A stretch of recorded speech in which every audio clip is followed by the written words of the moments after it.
तृणतुल्य ताहार समस्त शोभा तृणर पुष्प सदृश। तृण सुखी जाए और फूल झड़ी पड़े, किंतु ईश्वर का वाक्य अनंत काल स्थायी।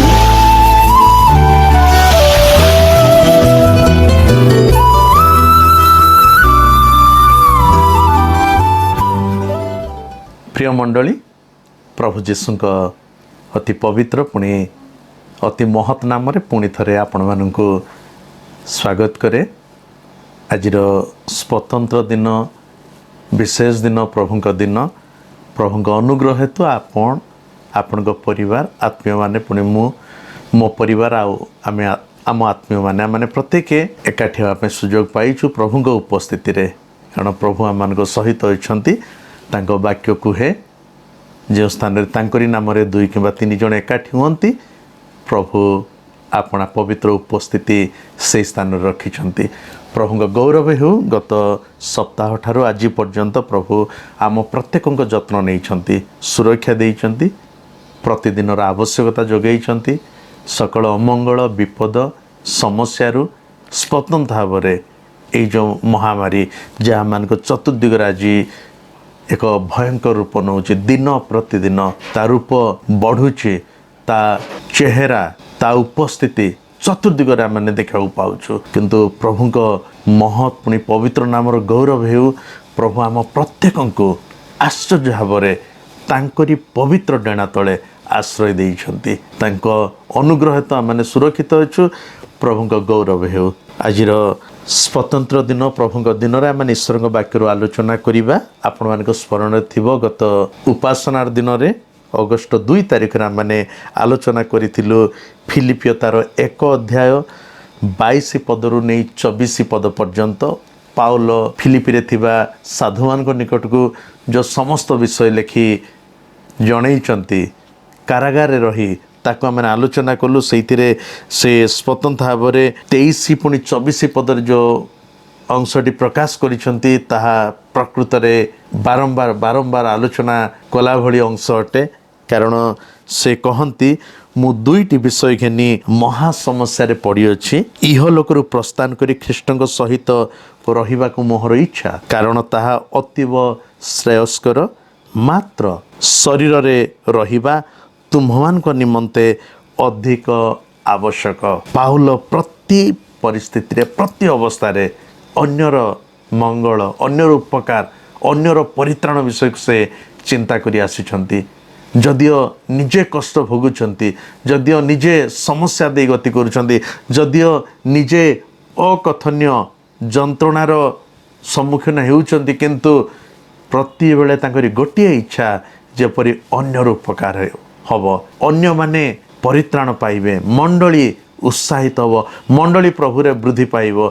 यह पाउलंकर प्रार्थना, पुणी यह पाउलंकर समस्त चेष्टा आ उद्यम। से तो पाउल करिन्थ रे थिबा विश्वासी मानक निकट को एक कथा लिखिले, जहाँ माने गत थर भी पढ़िलु। प्रथम करिन्थियो तार 10 अध्याय 24 पदरे केही निजर स्वार्थ चेष्टा न करू, मात्र प्रत्येक जन अन्यर मंगल चेष्टा करू।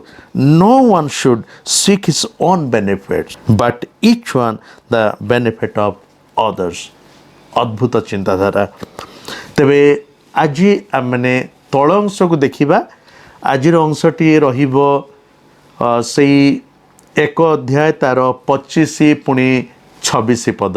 गत 2 मास है माने यही प्रथम अध्याय को आलोचना करी आसुछु। पुणी प्रभु अनुग्रह करिसंती जेते संभव हो पारिबो माने गभीर मध्य को जीवा, पुणी आलोचना करिबा, प्रभुंक वाक्यर आशीर्वाद आमने पाइबा। तेबे आसु आमने आज मिलित भाव में चिंता करिबा 1 अध्याय 25 पद पुणी तार 26 पद जदि आपण मैंने पवित्र बाइबल को साथी रखिंट दयाकोरी मो सहित खोलतु पुणी से पद दुईटी को देखु 25 आ 26 पद फिलिप 1 अध्याय ए प्रकार लिखती से मु दृढ़ रूपे यह जाने जे मु रहिबी हाँ विश्वास रे तुम्भ मानकर वृद्धि और आनंद निमंते तुम्भ समस्त सहित रहिबी 26 पद जेपरी तुम्भ मानक मध्यरे मोहर पुनर्बार उपस्थिति हेतु मो द्वारा ख्रीष्ट जीशुंक ठारे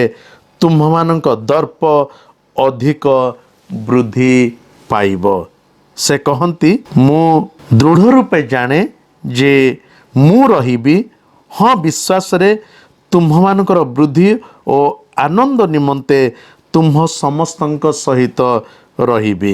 गत सप्ताह आलोचना कलु पाउल कहती ए जगतर विदाय नबा इह कालर विदाय नबा मो पाई मंगल मु इच्छा करे किंतु मो इच्छा साधन करिबा मो इच्छा नुह ईश्वर को इच्छा साधन करिबा प्रभु को इच्छा साधन करिबा हेउची मो इच्छा तेबे वर्तमान से दृढ़ भाव में कहती मु रहिबी मु तुम मान सहित रहिबी कारण 24 पदरे कही जे मात्र शरीर रहिबा तुम्भ मान निमंते अधिक आवश्यक 25 पदरे कहउचंती दृढ़ भावे मु जाने जे मु तुम्भ मान सहित रहिबी केमिति दृढ़ भाव में जानिले केमिति पाउल जानिले जे एई किछि समय किछि वर्ष कहंतु किछि मास से मृत्युर सम्मुखीन हेबेनी केमिति जानिले जदि आमने 19 पद को देखिबा से 1 अध्याय 19 पद सेठी पाउल कोन कहउचंती 19 पद से कहंती कारण मु जाने जे तुम्भ मानक निवेदन ओ जीशु ख्रीष्टक आत्मांक साहाय्य द्वारा ए सब मोहर परित्राणर अनुकूल हब पाउल कहती मु जाने तुम्भ मानक निवेदन तुम्भ मानक प्रार्थना पुणी प्रभु जीशु आत्मा सहायता रे ये जो परिस्थिति ये बंधन ये कारागार समय कारागार दिन काल मो पाई प्रतिकूल हबनी अनुकूल हब तामाने मु कष्ट भोगुची तथापि से कष्ट रे मु मो लक्ष्य रु दूरे जीविनी जंत्रणा भोगुची किंतु से जंत्रणा प्रभुंक इच्छा प्रभुंक अभिमत रु मते से दूर करि पारिबो नाही ए जंत्रणा प्रभुंक योजना मो पाई केबे मध्य बाधार कारण हबो नाही सीत में कहती दृढ़ रूपे मु जाने जे मु रहिबी तुम मानक सहित मोहर उपस्थिति रहिबो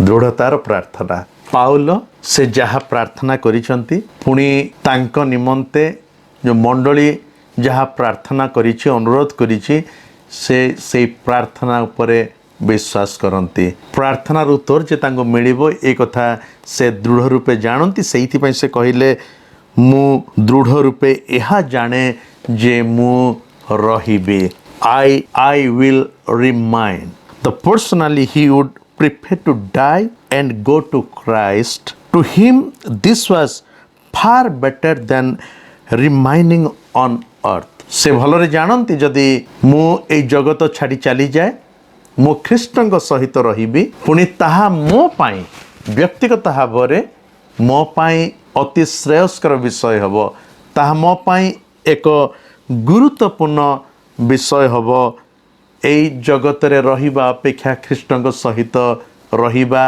अनंत काल ख्रीष्टंक उपस्थिति रे ख्रीष्टंक सानिध्य रे रहिबा किंतु मन रखो जदियो से जानती जे तांक मृत्यु ए जगतर जदि से विदाय नियंती तांक पय केते मंगल तांक पय सुखकर ताहा तांक पय आरामदायक तांक पय शांतिर विषय ताहा किंतु तथापि से निजर सुख स्वाच्छंद बा निजर मंगल निजर आनंद को गुरुत्व देउ नाहंती से कहउछंती प्रिय मंडली किंतु मोहर उपस्थिति तुम्हारे निमंते लाभजनक हम मु रही चाहे आ जदि मु रही मु जाने जदि मु रहे मत कष्ट भोगवा पड़ो किंतु तुम मानकर आनंदर सहभागी हो पारिबी but as usual what he wanted was not the important thing to him. The need of others. This is what determined his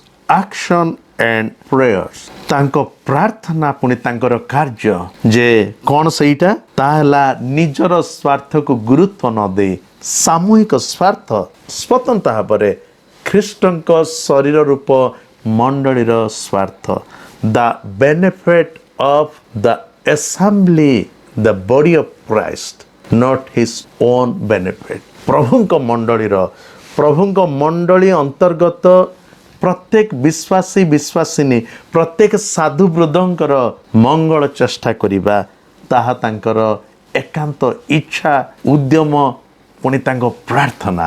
କିଭଳି ଚିନ୍ତାଧାରା! ସେ କହୁଛନ୍ତି ଯେପରି ତୁମମାନଙ୍କ ମଧ୍ୟରେ ମୋର ପୁନର୍ବାର ଉପସ୍ଥିତି ହେତୁ ମୋ ଦ୍ୱାରା ଖ୍ରୀଷ୍ଟ ଯୀଶୁଙ୍କ ଠାରେ ତୁମମାନଙ୍କ ଦର୍ପ ଅଧିକ ବୃଦ୍ଧି ପାଇବ।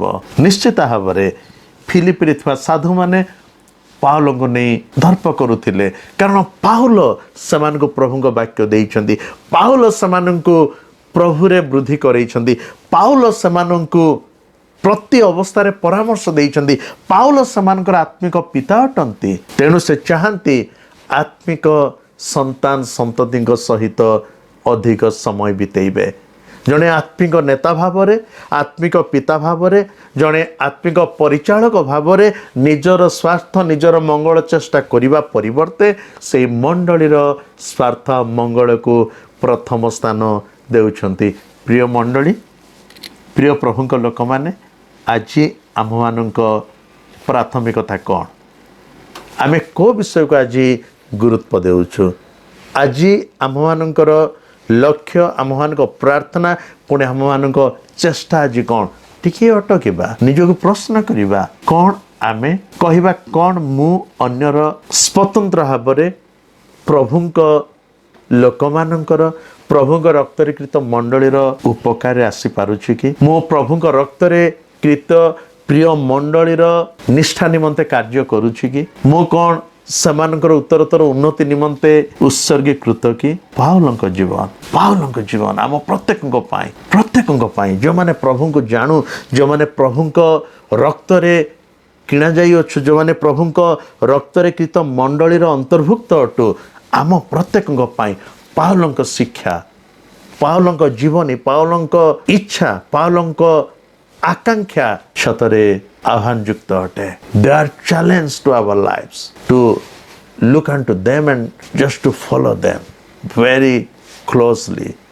ଅତି ନିକଟତର ଭାବରେ, ଅତି ସୂକ୍ଷ୍ମ ଭାବରେ ସେଗୁଡ଼ାକୁ ଜାଣିବା, ସେଗୁଡ଼ାକୁ ବୁଝିବା, ପୁଣି ତାର ଅନୁକାରୀ ହେବା। ପାଉଲ ଏହି ସମୟରେ କହୁଛନ୍ତି, ମୁଁ କାରାଗାରରେ ଅଛି ସତ, କିନ୍ତୁ ମୁଁ ଜାଣେ ଅତି ଶୀଘ୍ର ମୁଁ ବାହାରିବି, ପୁଣି ମୁଁ ଜାଣେ ମୁଁ ଜୀବନରେ ବଞ୍ଚିବି, କାରଣ ତାହା ତୁମମାନଙ୍କ ପ୍ରାର୍ଥନା, ପୁଣି ପ୍ରଭୁଙ୍କ ଅନୁଗ୍ରହ ତା ଆମ ପ୍ରତି ରହିବ। ମୁଁ ଫେରି ଆସିବି ଆଉ ତୁମମାନଙ୍କ ସହିତ ମୋର ଉପସ୍ଥିତି ଦେବି, ଯଦ୍ୱାରା ତୁମମାନେ କ'ଣ ହେବ ନା ପ୍ରଭୁରେ ବଢ଼ିବ। ମୁଁ ତୁମମାନଙ୍କର ସାହାଯ୍ୟ କରିବି, ମଣ୍ଡଳୀର ଉପକାର ମୁଁ କରିପାରିବି, ମଣ୍ଡଳୀକୁ ପରାମର୍ଶ ଦେଇପାରିବି, ମଣ୍ଡଳୀର ମଙ୍ଗଳ ଚେଷ୍ଟା କରିବି, ମଣ୍ଡଳୀକୁ ପ୍ରଭୁଙ୍କ ନିମନ୍ତେ ସୁସଜ୍ଜିତ କରିବି। ଏଇଭଳି ଏକ ଅଦ୍ଭୁତ ଚିନ୍ତାଧାରା ପାଉଲଙ୍କ ଜୀବନରେ ଆମେ ଦେଖିବା ପାଇଁ ପାଉ। ଆମେ ବି ସେଇ ପ୍ରାର୍ଥନା କରିବା, ଆମେ ବି ପ୍ରଭୁଙ୍କ ନିକଟରେ ସେଇ କଥା କହିବା, ପ୍ରଭୁ ସାହାଯ୍ୟ କର, ପ୍ରଭୁ ଆମମାନଙ୍କ ସହିତ ପରମେଶ୍ୱର ହୁଅ, ପୁଣି ଯେପରି ଆମମାନେ ପାଉଲଙ୍କ ଚିନ୍ତାଧାରା ଅନୁଯାୟୀ କାର୍ଯ୍ୟ କରିବୁ। କେବଳ ସେତିକି ନୁହଁ, ପାଉଲ ଯଦି କରିନ୍ଥକୁ ଆମେ ଦେଖିବା, କରିନ୍ଥରେ ଥିବା ସାଧୁମାନଙ୍କ ନିକଟକୁ ସେ ଏଇ କଥା ବି ଲେଖନ୍ତି, ସେଇ 10 ଅଧ୍ୟାୟ, ପ୍ରଥମ କରିନ୍ଥୀୟ 10 ଅଧ୍ୟାୟ ତାର 33 ପଦରେ ସେ କହନ୍ତି, ଯେପରି ମୁଁ ମଧ୍ୟ ମୋହର ସ୍ୱାର୍ଥ ଚେଷ୍ଟା ନ କରି ଅନେକଙ୍କ ପରିତ୍ରାଣ ନିମନ୍ତେ ସେମାନଙ୍କ ମଙ୍ଗଳ ଚେଷ୍ଟା କରେ, ପୁଣି ସବୁ ବିଷୟରେ ସମସ୍ତଙ୍କୁ ସନ୍ତୋଷ କରିବାକୁ ଯତ୍ନ କରେ। କ'ଣ କହନ୍ତି? ଯେପରି ମୁଁ ମଧ୍ୟ ମୋହର ସ୍ୱାର୍ଥ ଚେଷ୍ଟା ନ କରି ଅନେକଙ୍କ ପରିତ୍ରାଣ ନିମନ୍ତେ ସେମାନଙ୍କ ମଙ୍ଗଳ ଚେଷ୍ଟା କରେ। ନିଜ ସ୍ୱାର୍ଥ ଚେଷ୍ଟା ନ କରି ଅନେକଙ୍କ, ଜଣେ କିମ୍ବା 2 ଜଣଙ୍କ ନୁହଁ, ଅନେକଙ୍କ ପରିତ୍ରାଣ ନିମନ୍ତେ ସେମାନଙ୍କର ମଙ୍ଗଳ ଚେଷ୍ଟା କରିବା। ସେ କହୁଛନ୍ତି ଯେ ଏହା ମୋର ଲକ୍ଷ୍ୟ ଆଉ ଉଦ୍ଦେଶ୍ୟ। ପ୍ରିୟ ପ୍ରଭୁଙ୍କ ଲୋକମାନେ, ପ୍ରିୟ ପ୍ରଭୁଙ୍କ ରକ୍ତରେ କୃତ ମଣ୍ଡଳୀ, ଆଜିର এইଭଳି ଏକ ଘଡ଼ି ସନ୍ଧିର ସମୟରେ এইଭଳି ଏକ ଜଟିଳ ପରିସ୍ଥିତିରେ ଯୋଭଳି ପରିସ୍ଥିତି ଯେଉଁ ପରିସ୍ଥିତି ଯୋଗୁଁ ଗତ 4 ମାସ ହେଲାଣି ହୁଏତ କହିବା ମୋ ଅନୁଭୂତିରୁ ମୁଁ କହିବି ଯେ ପୃଥିବୀ ଇତିହାସରେ ମୋ ସମୟ କଥା ମୁଁ ନେଇ କହୁଛି ତ ମୋ ସମୟ କାଳ ମଧ୍ୟରେ এইଭଳି କୌଣସି ସମୟକୁ ମୁଁ ଅତିକ୍ରମ କରିନି ଯେଉଁଥିରେ ଦୀର୍ଘ 4 ମାସ ପର୍ଯ୍ୟନ୍ତ ସାମୂହିକ ଉପାସନାରୁ ଆମେ ପ୍ରତ୍ୟେକ ବଞ୍ଚିତ ଅଟୁ। 4 ମାସ ଦୁଃଖର ବିଷୟ, ପୁଣି ଆହୁରି ଅଧିକ ଦୁଃଖ ପୁଣି ଚିନ୍ତାର ବିଷୟ ଯେ ଜାଣୁନୁ ଆଉ କେତେ ସମୟ, କେତେ ସପ୍ତାହ, କେତେ ମାସ এইଭଳି ଅଲଗା ରହିବାକୁ ପଡ଼ିବ। ପ୍ରଭୁ ଜାଣନ୍ତି କାରଣ ପ୍ରତିଟି ବିଷୟ ତାଙ୍କ ହସ୍ତଗତ ଅଟେ, ପ୍ରତିଟି ଅବସ୍ଥାକୁ ସେ ନିୟନ୍ତ୍ରଣ କରିବା ପ୍ରଭୁ।